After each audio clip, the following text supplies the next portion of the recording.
The champagne flute trembled in my hand as Aunt Evangeline's voice cut through the laughter like a serrated knife. Look at her, sucking up all our family's money like a black leech. Now she's got her fancy degree on our dime. Her words hung in the air, venomous and unfiltered, while the crowd at my graduation party shifted uncomfortably, eyes darting between us. But that was nothing compared to the bitter aftertaste blooming on my tongue moments later, a hidden poison meant to silence me forever. Sophia Winthrop, that's me, had always known the undercurrents of resentment in my adoptive family. But this was a new low. I'd been 5 when the Winthrops took me in after my parents' car accident, a wide-eyed black girl in a sea of white suburbia outside Chicago. Mom, adoptive mom, Caroline, had doted on me, pushing me through school with piano lessons, SAT prep, and endless encouragement. Dad, Reginald, was quieter, but his pride shone through in the way he'd frame my report cards. But Aunt Evangeline, Dad's sister, and her husband, Uncle Percival, they'd whispered for years about how I was a charity case baggage, draining resources that should have gone to their own kids. My cousins, Beatrice and Chadwick, echoed the sentiment, their smirks a constant reminder that I didn't quite belong. The party was at our family home in Oak Park, a sprawling Victorian with a backyard tented for the occasion. String lights twinkled overhead, barbecue smoke wafted from the grill, and a playlist of classic Motown hits, my request, played softly. I'd just graduated from Northwestern with a degree in journalism, summa cum laude, and the crowd was a mix, my college friends, professors, neighbors, and extended family.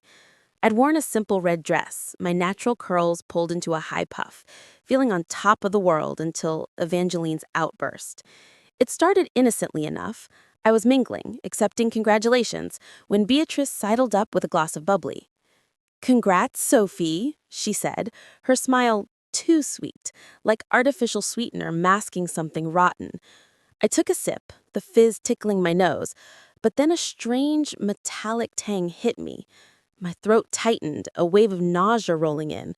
I'm allergic to nuts, severely, and I'd made it clear to everyone. No peanuts, no almonds, nothing. But this tasted wrong, like almond extract hidden in the drink. I excused myself, heart pounding, and slipped into the downstairs bathroom. Splashing water on my face, I stared at my reflection, brown skin flushed, eyes wide with dawning horror. Poison? No, that was paranoid. But then I remembered overhearing Evangeline and Percival earlier, their hushed voices in the kitchen. She's leeched enough. Time to cut her off for good. And Beatrice's glee when she handed me the glass. I pulled out my phone, hand shaking, and texted my best friend Miranda, who'd studied pre-med. Tasted almond and champagne, throat closing, help. Miranda's reply was instant. EpiPen, get to ER if swelling. I always carried one, but this felt deliberate. I fumbled in my purse, jabbing the needle into my thigh just as the door rattled. "Sophia, you okay?" It was Mom, concern lacing her voice. I emerged, forcing a smile, but inside, fury simmered. They hadn't just insulted me, they tried to harm me, at my own party. The Black Leech comment replayed in my mind, a racist dagger twisted deep. I'd endured microaggressions, questions about my real family, touches to my hair without permission, but this crossed into criminal territory. As the evening wore on, I played it cool, nursing a water bottle while observing them. Evangeline laughed loudly at the buffet, her pearl necklace glinting like a noose. Percival, a burly real estate agent with a perpetual scowl, slapped backs and boasted about his latest deal. Beatrice and Chadwick hovered nearby, sneaking glances my way, their faces a mix of anticipation and nerves. What if the poison was meant to make me sick enough to leave, or worse? I thought of all the times they'd undermined me, Evangeline forgetting to include me in family photos, Percival questioning my scholarships as affirmative action handouts, and now this. In the quiet of my old bedroom upstairs, I pieced it together. I'd seen Beatrice near the drink station, and earlier, Chadwick had been fiddling with something in his pocket, a small vial? My journalism training kicked in. Gather evidence, build a narrative, expose the truth.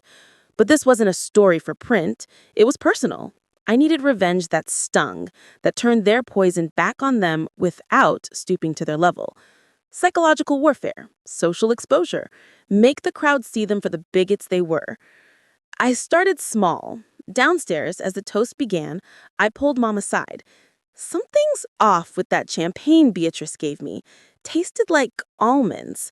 Mom's eyes widened. But you're allergic. Oh, God, Sophia. She hugged me tight, her vanilla perfume a comforting anchor. Dad joined us as I explained the insult, too. Evangeline said, "What?" He growled. They believed me, but I needed more than family support. I needed the whole party to turn. A black leech said I'd been sucking the family dry. Gasps rippled through the group. One neighbor, Mr. Kensington, a retired cop, shook his head. That's unacceptable. In this day and age? I nodded, letting the words sink in, then moved on, planting seeds like a gardener sowing discord. Next, my college friends, diverse, outspoken millennials who'd faced their own battles. I told them about the drink, showing the EpiPen mark on my leg. They tried to poison me, I whispered. Miranda, there in person now, hugged me fiercely. Those racists, we got your back. They spread the word subtly, whispers turning to murmurs. But the real plan coalesced when I remembered something from my investigative journalism class. Leverage secrets. Last Christmas, I'd overheard Evangeline bragging to Percival about skimming money from the family trust. Funds for all the grandkids, including me. She'd invested in some shady real estate flip with Percival, pocketing extras. And Beatrice?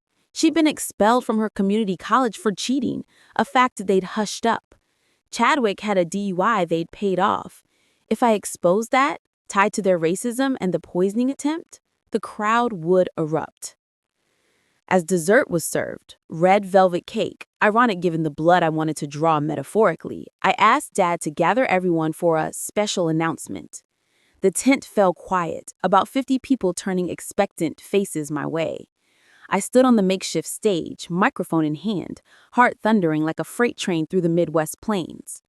Thank you all for coming to celebrate my graduation, I began, voice steady despite the adrenaline. It's been a journey, one filled with love from my parents, I nodded to Mom and Dad, who beamed, but also challenges from others. Pauses for effect, like in those TED Talks I'd watched.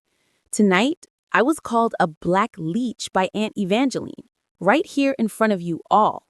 She accused me of draining the family, ignoring that I've worked 2 jobs through college, earned scholarships, and never asked for a dime beyond what my parents offered willingly. Murmurs grew. Evangeline's face drained of color, her lipstick-smeared mouth opening in protest. That's not... But words are one thing. Actions are another. Someone spiked my drink with almond extract, knowing my severe allergy. It could have killed me. I held up the empty champagne flute I'd saved, bagged like evidence. Beatrice handed it to me. Chadwick was seen with the vial. And why? Because they see me as an outsider, a leech due to my skin color. The crowd gasped collectively. Percival stood, red-faced. Lies! She's making this up for attention. Oh, really? I pulled out my phone, playing the recording I'd captured earlier. Evangeline and Percival in the kitchen, their voices clear. That black girl's leeched enough. Time to make her sick, scare her off. I'd looped back and recorded it stealthily after my bathroom escape. Technology for the win. Pandemonium. Neighbors whispered furiously. My professors looked appalled. Even distant cousins shifted away from Evangeline's clan. But I wasn't done. And let's talk about the real leeches. Aunt Evangeline and Uncle Percival have been dipping into the family trust funds for all of us kids to fund their failed real estate scams. I have emails, bank statements.